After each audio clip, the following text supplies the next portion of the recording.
आत्ता मी इंग्लंडला जाऊन आलो. तिथे मेंटल हेल्थ प्रोफेशनल करता वेगळं त्यांनी हेल्पलाईन सुरू केलेली आहे. Can call up and talk. तर सर्वसामान्य माणसासुद्धा असंच होत असेल. कारण तुम्ही असंच कानावर पडता ना. त्यामुळे मला वाटतं की हे ओव्हरऑल पिक्चर आहे आणि त्यातनं आपल्याला सतत म्हणजे I think it's like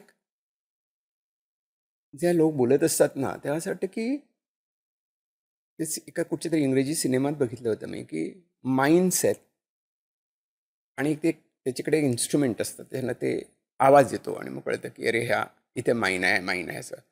it's like walking in a minefield. रोजचं जीवन is walking in a minefield. आणि आपल्याला नॅव्हिगेट करावं लागतं. It's not that you are walking. There is no जे वॉकिंग.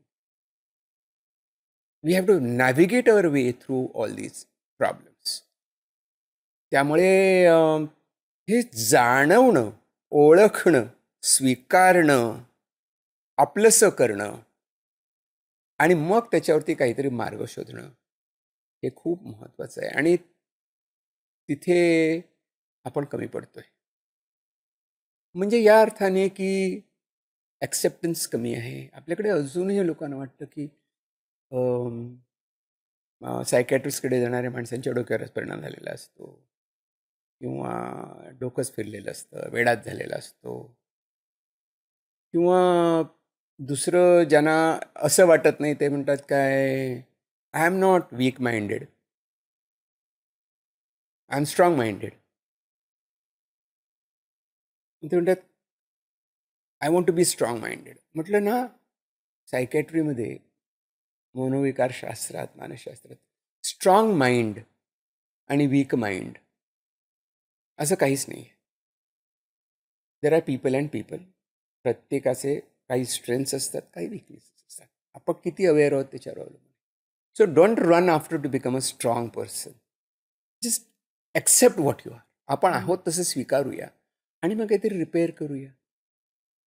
मी सांगतो की अगदी ऑर्डिनरी गोष्ट, मला एखादा हा चष्मा माझा आहे असं मी म्हटलं की तो मी फारसं जपून वापरत नाही, पण त्यातल्या त्यात जपून वापरण्याचा प्रयत्न करतो बिकॉज दिस इज माईन.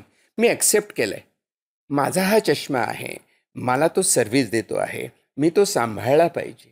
आय लव्ह माय ग्लासेस, जे काय असेल ते, आणि then I care for it. ही जी स्टेप बाय स्टेप डेव्हलपमेंट आहे ना, ती डिप्रेशनमध्ये खूप महत्त्वाची आहे. की पहिले ओनरशिप आहे की हो आहे खरं, मला त्रास होतोय खरा, मी का लपवू? हा काय माझा वीकनेस नाही आहे.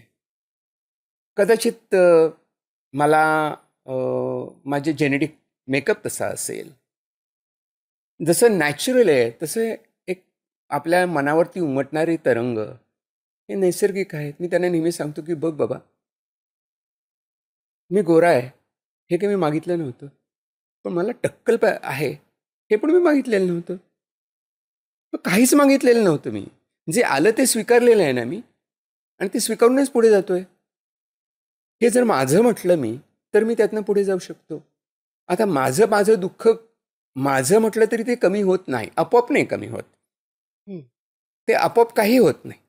मी तर लोकांना सांगतो हे करावं लागेल का, असं म्हणजे तुम्ही म्हणता हे सगळं करावं लागेल का, मेडिटेशन करावं लागेल का.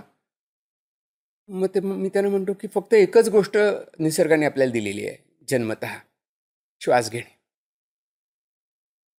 ती जर आपल्याकडे व्हॉलंटरी ठेवली असती ना, तर जगाची एवढी लोकसंख्या वाढलीच नसती. कंटाळा आला रे आज श्वास घ्यायचा, सोडून दिलं मी, असं झालं असतं. त्यामुळे इतकी नॅचरल गोष्ट आहे, तशीच ही नॅचरल गोष्टी आपण स्वीकारूया आणि पुढे जाऊया. सो हा एक मला असं वाटतं की